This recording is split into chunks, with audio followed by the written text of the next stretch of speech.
میرا میں سچان کرنا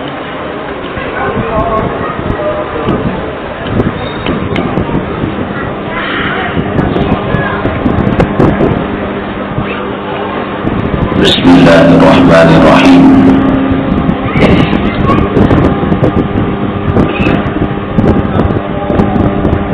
علماء نے فرمایا نیت المؤمن خیر من عملہ، مومن کی جو نیت ہے وہ اس کے عمل سے بہتر ہے۔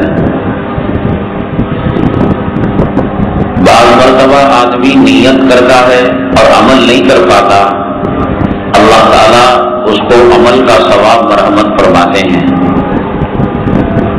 ایک آدمی کو جماعت سے نماز پڑھنے کی ہمیشہ کی عادت، تہجد پڑھنے کی عادت، کبھی اس کی تہجد ناغہ نہیں ہوتی، سفر میں نظر میں اتفاقاً رات میں نیند لگ گئی، سوتے وقت نیت کر کے سویا تھا کہ میں تہجد کو اٹھوں گا، یا تو الارم بجی نہیں یا الارم رکھنے میں غلطی ہو گئی، تہجد اس نے پڑھی نہیں، مگر صرف نیت کر کے جو وہ سویا تھا، اللہ تبارک تعالیٰ بغیر تہجد پڑھے کے اسے تہجد کا ثواب مرحمت فرمائیں گے۔ جو یہ بات کہی گئی کہ نیت المؤمن خیر من عملہ، کہ مومن کی نیت اس کے عمل سے بہتر ہے، اور اس عمل کے ساتھ نیت وابستہ ہو جائے، یہ تو عمل نہیں کیا تب اس کو ثواب مل رہا ہے، عمل ہو اور نیت بھی اچھی ہو تو پھر اس سونے پر سہاگا۔ حدیث پاک میں آتا ہے، ہماری مائیں اور بہنیں آئی ہوئی ہیں، عورت سالن پکا رہی ہے، سالن پکاتے ہوئے ایک پیالی پانی اس نیت کے ساتھ اس نے اس کے اندر ڈال دیا کہ مہمان آئیں گے تو یہ شوربہ مہمان کے کام آئے گا۔ اس کو اچھا پتا کہ آج مہمان آنے والا نہیں ہے، لیکن نیت یہ کی اگر ولو دل پر مہمان آ بھی جائے تو پھر جدوجہد کرنے کی، بھاگم ناٹی کرنے کی کوئی ضرورت نہیں، میں نے پہلے ہی شوربے کے اندر ایک پیالی پانی زیادہ کر دیا ہے۔ حدیث پاک میں آتا ہے کہ مہمان آئے نہ آئے، مہمان کو کھلانے کا اجر اللہ تعالیٰ عورت کو مرحمت فرماتے ہیں۔ اب یہ کہ دل میں حسد، کینہ، بغض، پہلے ہی سے نیت خرابی کے ساتھ سالن پکائے کہ بھائی فلاں دشمن کے گھر آنے والے، سسرال گھر آنے والے، بھاوت کے گھر آنے والے، نڑند کے گھر آنے والے تشریف لائے، کیوں ہم بکرے کا سالن پکائے، کیوں ہم اس کے اندر اصلی گھی، دیسی گھی ڈالیں۔ نتیجہ یہ ہوتا ہے کہ اللہ تبارک تعالیٰ کھانے پینے کی لذت ختم کر دیتے ہیں، شوہر کے دل میں نفرت پیدا کر دیتے ہیں، اولاد کے دل میں بغاوت پیدا کر دیتے ہیں۔ ایک آدمی کو فجر کی نماز باجماعت پڑھنے کی عادت تھی، یا ہر نماز الارم آگے پیچھے ہوئی، دوڑتا ہوا مسجد کے اندر آیا، امام صاحب نے سلام پھیر دیا۔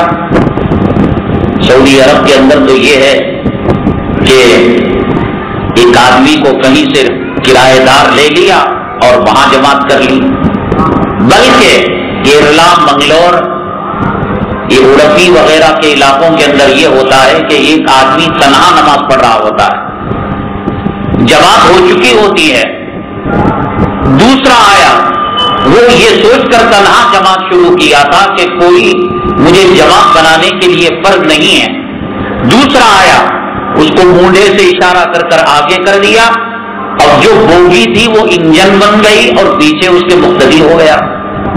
کیرلا کے اندر سرکاری اسکولوں میں بھی عربی تعلیم بنیادی طور پر دی جاتی ہے۔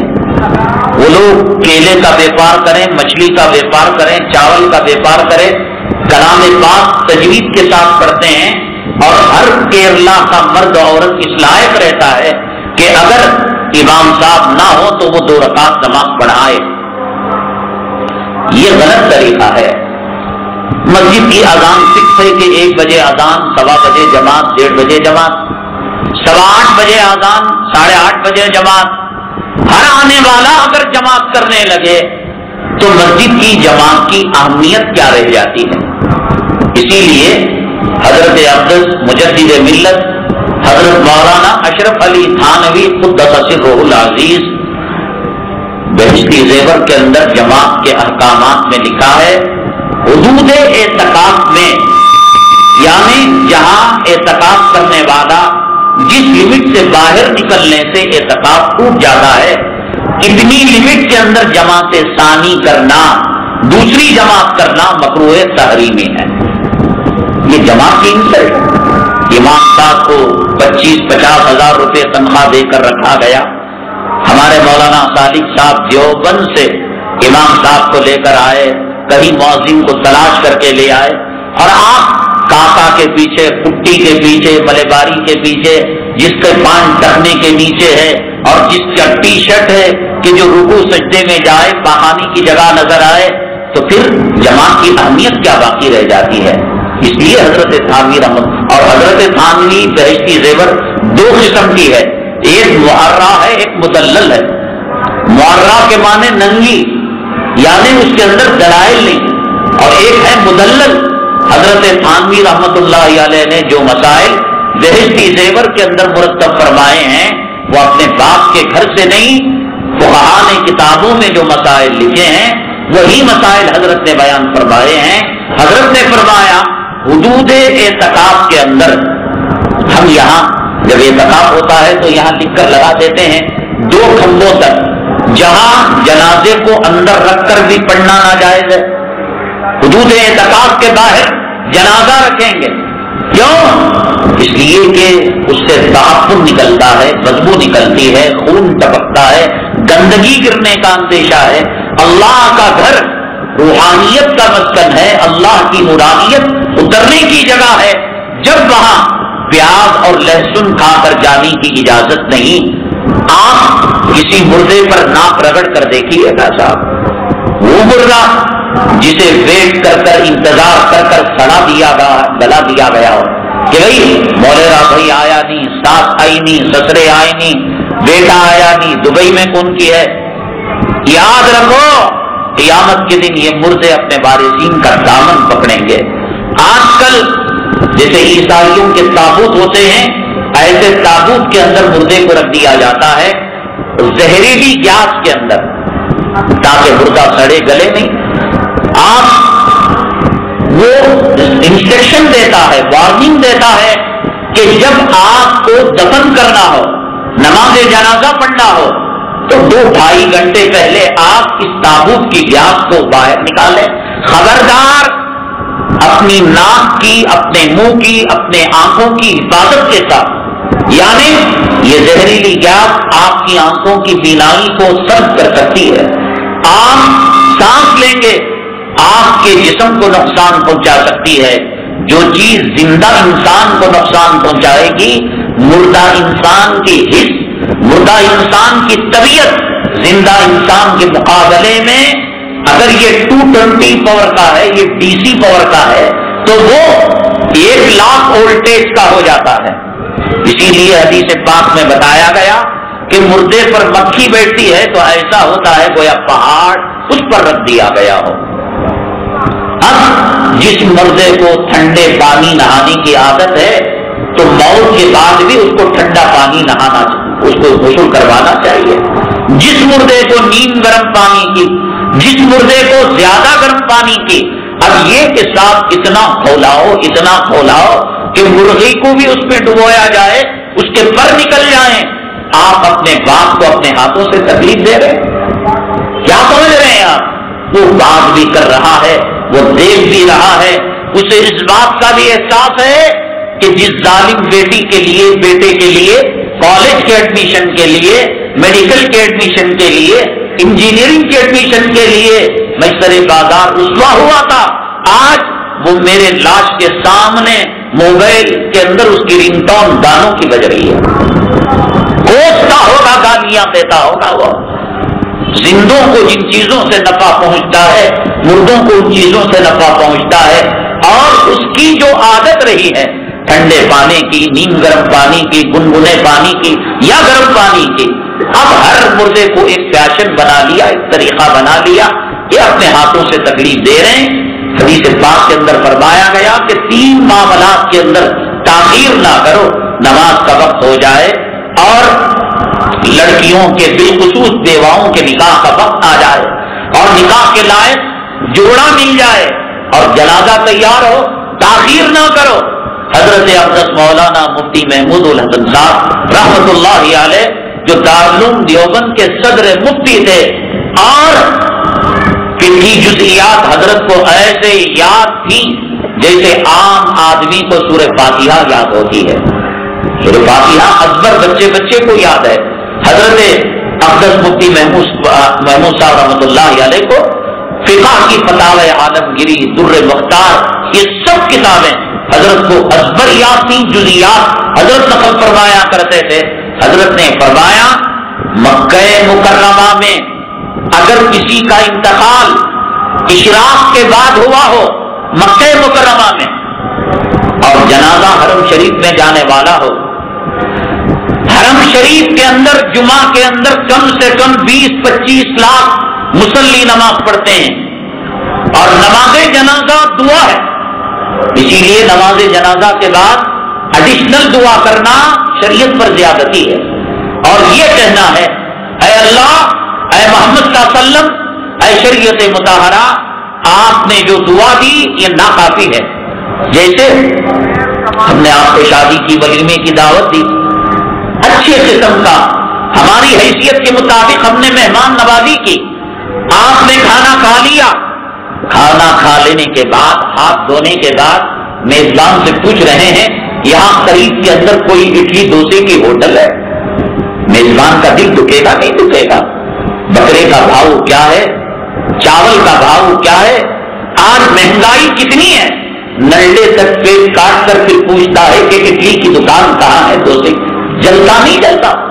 اللہ تبارک تعالیٰ نے شریعت کو مکمل کر دیا، نماز جنازہ دی، اس میں آپ ترتیب دیکھیں کہ ثنا پڑھی جاتی ہے، درود پڑھا جاتا ہے، دعا پڑھی جاتی ہے، اور دعا کا طریقہ یہ ہے اللہ کی تعریف، ثنا میں اللہ کی تعریف، دوسری تکبیر میں درود، اور دعا کا طریقہ یہ کہ اللہ کی تعریف کے بعد نبی پر درود، اور تیسری تکبیر کے اندر اللہم اغفر لحینا و میتنا، چوتھی تکبیر کے بعد سلام پھیر دیا جاتا ہے۔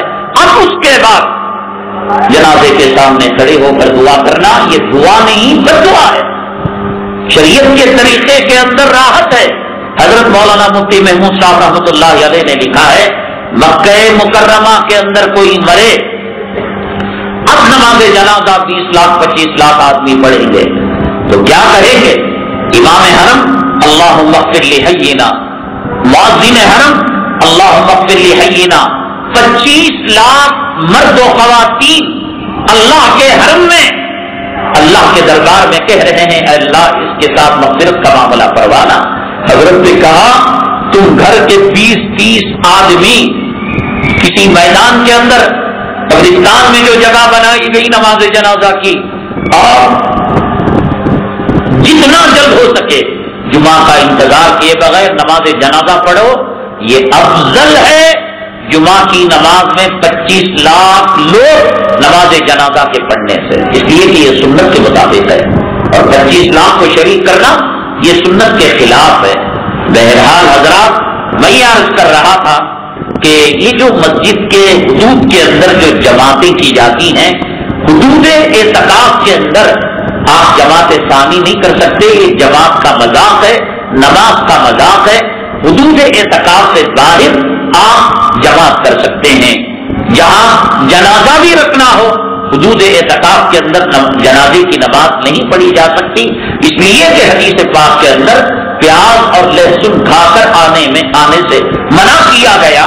تو یہ جو پوسٹ مارٹم کیا گیا، یہ جو منہ سے مواد نکلا، پیشاب پاخانے کی جگہ سے گندگی نکلی، پیاز کی بدبو اور لہسن کی بدبو زیادہ ہے یا مردے کا پیشاب پاخانہ اور خون زیادہ گندا ہے؟ خدا نہ کرے اگر وہ زمین پر گر جائے اللہ کے گھر کے اندر، کیا اللہ کے گھر کی بے عزتی نہیں ہے؟ بہرحال آدمی آیا، امام صاحب نے سلام پھیر دیا، تو اب اس کو مایوس ہونے کی ضرورت نہیں. وہ تنہا نماز پڑھے، جماعت کرنے کی نہ سوچے. اور اگر جماعت کرنا ہو مسجد کے حدود اعتکاف کے باہر، اگر اس کو کوئی مصلی مل جاتا ہے اور اگر کوئی نمازی مل جاتا ہے اور اس کو لے کر وہ جماعت کرتا ہے، انشاءاللہ اسے جماعت کا ثواب پہلے ہی مل چکا ہے. اس لیے کہ خیر نیت المؤمن خیر من عملہ، مومن کی نیت اس کے عمل سے بہتر ہے. مجھے یہ بتانا ہے، رمضان المبارک کا مقدس مہینہ، عبادت نہ کرنے والا بھی عبادت کرتا ہے، تلاوت نہ کرنے والا بھی تلاوت کرنے کی کوشش، ذکر کرنے کی کوشش، درود پاک پڑھنے کی کوشش. یاد رکھیے مومن کی جو نیت ہے اللہ تعالیٰ کے یہاں اس کا بڑا اجر و ثواب ہے، بڑا مقام ہے. امام بخاری رحمت اللہ علیہ جیسا صاحب فراست، عقل مند، ہوشیار، اپنی کتاب کی شروعات انما الاعمال بالنیات سے کر رہا ہے کہ اعمال کا دار و مدار نیتوں پر ہے. معمولی کوئی وجہ نہیں، معمولی کوئی کارن نہیں. نیت کا مقام، نیت کا درجہ، اپنی زندگی کے وہ اعمال جن کا تعلق ہم سمجھتے ہیں کہ یہ دنیا سے ہے. جیسے کہ میں نے کہا کہ سالن بنانا یہ کوئی عبادت کا کام نہیں ہے، اس کے اندر اتنے مستحبات ہیں، اس کے اندر اتنے مکروہات ہیں، اتنے واجب. جیسے نماز ہے، نماز کے واجبات ہیں، مفسدات ہیں، مکروہات ہیں، فرائض ہیں. تو ایسے سالن کے کوئی واجبات، کوئی فرائض نہیں. ایک انسانی ضرورت ہے، انسانی ضرورت میں پانی کا پیالہ ملاتی ہے، مہمان کو کھلانے کا اجر حدیث پاک میں فرمایا گیا اللہ اس عورت کو برابر فرماتے ہیں. ایک بزرگ کو ان کے مرید گھر کا ادگھاٹن کرنے کے لیے، افتتاح کرنے کے لیے، دعا کرانے کے لیے لے کر گئے. گھر گئے، بزرگ نے پوچھا ماشاءاللہ گھر تو بھائی بڑا عمدہ ہے، یہ دروازے لگائے، کھڑکیاں لگائی، یہ روشن دان لگائے. جی حضرت میں نے لگایا. ماشاءاللہ کیوں لگایا آپ نے یہاں؟ حضرت ادھر سے ہوا اچھی آتی ہے، ادھر سے روشنی اچھی آتی ہے. سائنٹیفک نقطۂ نظر سے، اور آج کل تو مسلمان واسطوں کے حساب سے مکان بن رہا ہے. آج کل مسلمان کنڈلی نکال کر اپنی بچیوں کی شادی بیاہ کر رہا ہے. اور حضرت کا مسئلہ یہ ہے، حضرت نے کہا کہ کھڑکیاں کیوں، دروازے کیوں؟ کہا کہ روشنی آنے جانے کے لیے. حضرت نے فرمایا ظالم کے بچے، ہوا تو اللہ مفت میں دے رہا تھا، تو سینڈل ووڈ کی لکڑی لگاتا، تو لوہے کا جنگلہ لگاتا، کم قیمت سیکنڈ ہینڈ کی کھڑکی لگاتا. روشنی مفت مل رہی ہے اور ہوا مفت مل رہی ہے. ارے اللہ کے بندے یہ نیت کیوں نہیں کیا کہ مؤذن کی اذان کی آواز جس سے آئے گی میں لبیک اللہم لبیک کہوں گا، مؤذن کی اذان کا جواب دوں گا، میں نماز کو جاؤں گا. چیز یہ اور اس کی نیت میں فرق کر لیا جائے. اللہ تبارک تعالیٰ اس کھڑکی کے بنانے کو، اس دروازے کے بنانے کو اللہ تبارک تعالیٰ اجر کا ذریعہ بنا دیتے ہیں. کون ماں اپنے بچے کو پیار نہیں کرتی؟ کون باپ اپنے بچے سے شفقت نہیں کرتا؟ جانور بھی اپنے بچوں سے پیار کرتے ہیں، کتا بھی اپنے پلوں سے لگاؤ رکھتا نہیں رکھتا. حدیث پاک میں آتا ہے کہ باپ اپنے بچے کو بوسہ دیتا ہے اور نیت یہ کرتا ہے کہ میرے محبوب اللہ کے حبیب پاک جناب محمد رسول اللہ صلی اللہ علیہ وسلم نے فرمایا من لم یرحم صغیرنا ولم یعقر کبیرنا فلیس منا، جو چھوٹوں پر رحم نہ کرے، شفقت نہ کرے اور رحم کرم نہ کرے، بڑوں کی تعظیم نہ کرے، آپ نے کہا ہماری میں جو بوسہ دے رہا ہوں وہ اس نیت سے دے رہا ہوں کہ اللہ کے حبیب پاک صلی اللہ علیہ وسلم نے محبت کرنے کا حکم دیا، اللہ کے حبیب پاک جناب محمد رسول اللہ صلی اللہ علیہ وسلم نے اپنے نواسوں کو بوسہ دیا، کیا ثواب ہوگا آپ کو پتا ہے؟ ایک نیکی، ایک صدقے کا ثواب، 2 رکعت نماز پڑھنے کا اندازہ نہیں لگا سکتے کہ مومن کی نیت کتنی پاورفل ہے۔ حدیث پاک کے الفاظ ہیں کہ باپ اپنے بیٹے کو بوسہ دیتا ہے اور نیت کی اصلاح کرتا ہے، وہ بوسہ اپنے بیٹے کے گلے اور پیشانی کو نہیں دے رہا ہے، جنت کے ہواؤں کے جھونکوں کو دے رہا ہے۔ اس لیے رمضان المبارک کے اندر جو اعمال آپ کریں وہ عمل دنیا سے متعلق کیوں نہ ہو، کپڑا پہننا ہو، افطاری بھائی کھجور کیوں کھا رہا ہے؟ سائنس کی کتابوں میں لکھا ہے کہ کھجور کے اندر وٹامن سے مر گیا اس کا ثواب، یہ سوچ کر کھایا۔ اللہ کے حبیب پاک صلی اللہ علیہ وسلم کی سنت تھی کہ افطاری پہلے کھجور سے کیا کرتے تھے، اور کھجور نہ ہوتا پانی سے کیا کرتے تھے، تو کبھی پانی لے لیا یہ سوچ کر میرے آقا کی سنت ہے، کبھی کھجور لے لیا یہ سوچ کر میرے محبوب کی سنت ہے۔ وٹامن صحیح مر کر جانے کے نہیں، لیکن جب اس کی نیت صحیح ہوئی اللہ تبارک تعالیٰ اس کھجور کے کھانے کو بھی ثواب لکھ دیں گے۔ اسی لیے سفیان ثوری رحمت اللہ علیہ نے فرمایا بری نیت سے امت کے اعمال اتنے برباد نہیں ہوئے جتنا کہ عمل میں نیت نہ کرنے سے خسارہ امت محمدیہ صلی اللہ علیہ وسلم کے افراد کا ہوا۔ توحید پہنی اس کی ایک نیت، کپڑا پہنا اس کی ایک نیت۔ اچھا بھائی کل ہم نے کہا مسجد میں داخل ہوئے تو آپ نے اعتکاف کی نیت کی، کیا خرچہ لگ رہا تھا؟ الگ الگ گیٹ تھے کہ جو اعتکاف کی نیت کے بغیر آئے گا وہ اس گیٹ سے آئے، ریڈ گیٹ سے، جو اعتکاف کی نیت سے آئے گا وہ گرین چینل سے آئے گا۔ کون سا چندہ دینا تھا، کون سا پیسہ خرچ کرنا تھا، کون سا کتنی دان کرنا تھا، صرف نیت کرنی تھی اللہ بسم اللہ دخلت ونویت سنت الاعتکاف۔ عربی نہیں آئی، دل میں ارادہ کر لیا میں جب تک رہوں گا نفلی اعتکاف اللہ کے گھر میں، اعتکاف کی نیت سے اعتکاف کا ثواب مل رہا ہے۔ یہ نیت بڑے سے بڑے عمل کو نیت میں فطور ہو اللہ ضائع کر دیتے ہیں، اور نیت اچھی ہو چھوٹا عمل اللہ تعالیٰ کے یہاں بڑا اجر و ثواب کا ہو جاتا ہے۔ حضرت اقدس مولانا یحییٰ صاحب رحمت اللہ علیہ ہمارے اکابرین میں بہت بڑے بزرگ ہیں، وہ کنویں کے پاس غسل کیا کرتے تھے۔ ان کا ایک مرید وہاں سے گزرتا، ان کا ایک خادم بالٹی میں ڈول میں پانی لیتا، حضرت کے اوپر ڈالتا، لیتا ڈالتا، اور ان کا ایک مرید تھا جو وہاں سے گزرتا تو یہ کہتا عجیب ملا تو بڑا عجیب لگے ہے، یہ کام ہم کرے تو حرام اور ملا جی کرے تو حلال۔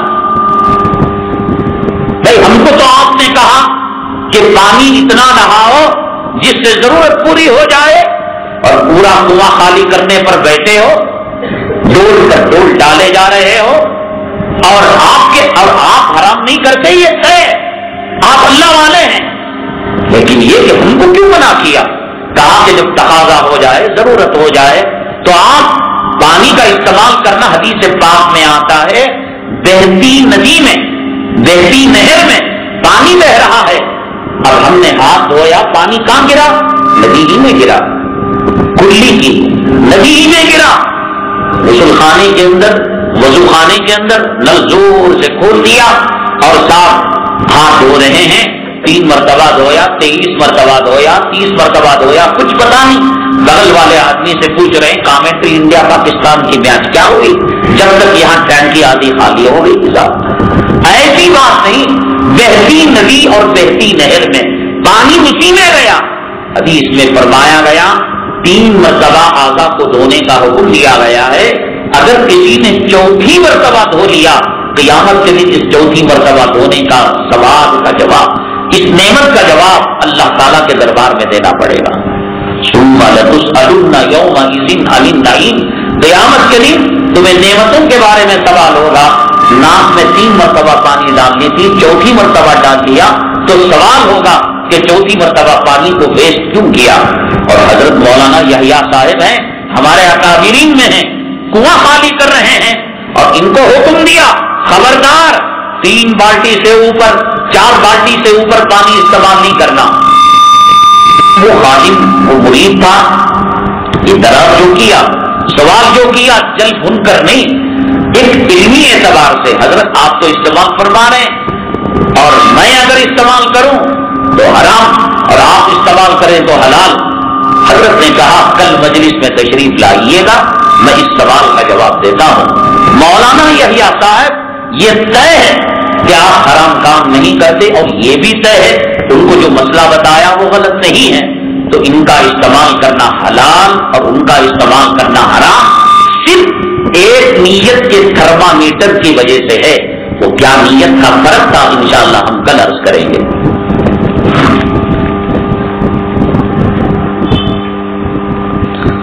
مجھے ایک مسجد میں نماز پڑھنے کا اتفاق ہوا, وہاں کے امام صاحب اور مؤذن صاحب اقامت کہنے کے بعد مصلی پر آتے ہیں. کیا بھائی مؤذن تو اقامت کہتا ہوگا جہاں سے بھی کہے وہ. حرم شریف کے اندر آپ نے دیکھا ہوگا کہ مسجد نبوی میں اور کعبے میں امام کے پیچھے امام کے دائیں بائیں وہ مؤذن کوئی پوسٹ پر رہتا ہے, امام صاحب کہیں رہتے ہیں. کوئی ضروری نہیں مؤذن کو کہ امام کے پیچھے, بعض مسجدوں کے اندر جانماز بچھا دی جاتی ہے. حضرت اقدس مولانا ارشاد صاحب نبر اللہ مرقدہ جب اس کو دیکھتے جانماز اٹھا کر مؤذن کے منہ پر دے پر مارتے, تیرے باپ کی مسجد ہے, ریزرویشن کر رہا, تجھ کو اگر پہلی سب چاہیے تو آ کر بیٹھ, ریزرویشن کیوں نہیں. حضرت مجھے اقامت دینا, تو اقامت یہیں سے دے گا, 20 تک پیچھے سے دے سکتا ہے. مکہ مکرمہ میں کہاں سے اقامت آپ نے دیکھا کبھی؟ مدینے کسی نے اعتراف کیا کہ امام صاحب کی اتنی دوری سے اقامت کہی جا رہی ہے. اور اقامت کہنا شروع کرے مؤذن, یہ کب کرے؟ جب امام صاحب نماز کے لیے کھڑے ہوں. 1:30 بجے نماز, امام صاحب سنت پڑھ رہے ہیں یا امام صاحب تشریف نہیں لائے, آنے کی امید ہے, تو ان کا انتظار کیا جائے. اور مسجد میں جب داخل ہو 1:32, 1:33, 1:35 تک ایک وقت تک انتظار کر کر, رسول اللہ صلی اللہ علیہ وسلم کے زمانے کی سنت اور صحیح طریقہ یہ تھا, آپ حجرے مبارکہ سے نکلتے تب حضرت بلال اقامت کہتے.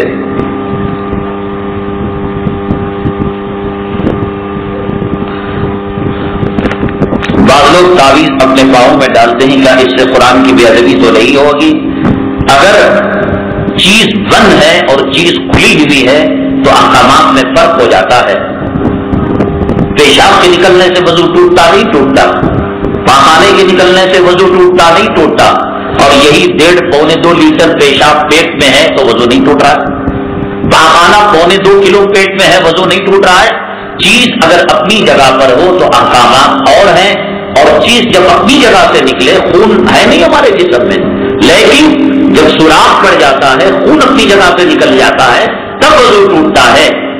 حضرت اقدس مولانا اشرف علی تھانوی رحمۃ اللہ علیہ اور دیگر ہمارے اکابرین نے جو انبیاء کی کتابیں لکھی, بالخصوص حاملہ عورت کے وضع حمل کے لیے اذا السماء انشقت یہ آیتیں ہیں کچھ, اس کو تعویذ بنا کر درد ذہن جب ہو عورت کے اسے سیدھی رام پر بننے کا حکم دیا گیا.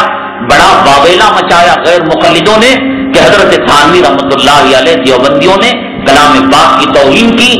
بند ہوتا ہے, احکامات اور ہیں, کھل جاتا ہے. ہمارے موبائل کے اندر کلام پاک ہے, لیکن حالت غسل میں جب میرے اوپر غسل ہو, میں موبائل جو ہے کال کو ریسیو بھی کر سکتا ہوں اور کال آؤٹ گوئنگ بھی کر سکتا ہوں. لیکن یہی موبائل کے اندر اگر میں نے کلام پاک کو ڈسپلے کر دیا, کلام پاک کو میں نے کھول دیا PDF فائل کے اندر یا کسی فائل کے اندر, اب یہ اور اللہ کا قرآن مصحف عثمانی دونوں برابر ہیں. جب تک چیز چھپی ہوئی رہتی ہے، بیت الخلا کے اندر کوئی ناز شریف پڑھ سکتا ہے، کوئی درود پڑھ سکتا ہے، کوئی تلاوت کر سکتا ہے. میموری کارڈ کے اندر درود ہے، میموری کارڈ کے اندر تلاوت ہے، میموری کارڈ کے اندر جو ہے ناز ہے. تو آدمی بند ہے، اس لیے بیت الخلا میں اپنے موبائل کو لے کر جا سکتا ہے. تو یہ نہیں کہہ سکتا. پھر ورنہ حافظ قرآن کے لیے بڑی پریشانی ہو جائے گی صاحب کہ استنجا جائے تو سرجری کر کے قرآن باہر رکھے، پھر پاخانہ کو جائے، بیوی سے ملاقات کرے تو سرجری کرے، وہ جو ہے غسل خانہ جائے تو سب کلام پاک بند ہے. حافظ قرآن کے سینے میں، دل و دماغ میں اللہ تعالیٰ نے کلام پاک محفوظ کیا ہے، وہ چھپا ہوا ہے. مستور کے احکام اور ہیں، ظاہر کے احکام اور ہیں. وہ ہوا جو گندی ہمارے پیٹ کے اندر ہے، وہی ہوا اگر منہ کے راستے سے نکلتی ہے اس کو ڈکار کہتے ہیں، وضو نہیں ٹوٹتا. اگر یہی ہوا پاخانے کے راستے سے نکلتی ہے تو یہ ناقض وضو ہے. تو نکلنے اور باہر ظاہر ہونے کی وجہ سے احکامات بدل جاتے ہیں. روزے کی حالت میں اگر بار بار تھوک آئے تو کیا نکل سکتے ہیں؟ تو بلڈ کمپنی جو ہوتی ہے نا، تھوک کمپنی میں جا کر تھوک جمع کر دو، پیسہ مل جائے گا. ہاں تھوک اگر آئے تو نکل سکتے ہیں، روزہ نہیں ٹوٹ سکتا. ہمارے گھر کے اوپر کرایہ ٹھیک سے دینے کے باوجود ہمیں تکلیف دے رہے ہیں. حدیث پاک میں پڑوسی کے احکامات اتنے بتائے گئے ہیں کہ روایت میں آتا ہے لگتا ہے کہ پڑوسی کے مرنے کے بعد پڑوسی کو وراثت میں حصہ ملے گا. جیسے بیٹے کو باپ کے حصے میں وراثت میں، بیوی کو خاوند کے، پڑوسی کے اس درجے احکامات ہیں. پڑوسی کو نہیں ستانا چاہیے. جس عمل سے پڑوس کو تکلیف ہوتی ہے اس عمل سے پرہیز کرنا چاہیے. بغیر مجھے سسرال والے بغیر مانگے آٹو رکشہ دلوانے کا ارادہ کیے ہیں، کیا قبول کر سکتا ہوں؟ بغیر ارادے کے سور کا گوشت کھلائے تو کھا سکتی کیا؟ ہمارا ارادہ نہیں تھا، لیکن سامنے ہندو تاجر نے ہمارے خوش کرنے کے لیے بغیر مانگے کے گناہ کا کام ارادے سے ہو، مرضی سے ہو یا مرضی کے بغیر ہو، گناہ ہے. ماروڑی کے پاس جو سود لیا جاتا ہے، تانبے پتل کے سامان گروی رکھ کر جو ہم سود پر پیسہ دیتے ہیں، ماروڑی بھی اگریمنٹ پر سائن کرتا ہے، لینے والا بھی سائن کرتا ہے. رضامندی سے کاروبار ہو رہا ہے تو چلو بھائی، رضامندی سے کاروبار ہو رہا ہے تو حلال ہو گیا. گناہ ہے، وہ رضامندی سے کیا جائے یا ناراضگی کے ساتھ کیا جائے. الحمدللہ رب العالمین والصلاة والسلام علی سید المرسلین وعلی آلہ وصحبہ اجمعین. اللهم انفعنا بما علمتنا وعلمنا ما ينفعنا وزدنا علما. سبحان ربك رب العزة عما يصفون وسلام على المرسلين والحمد لله رب العالمين.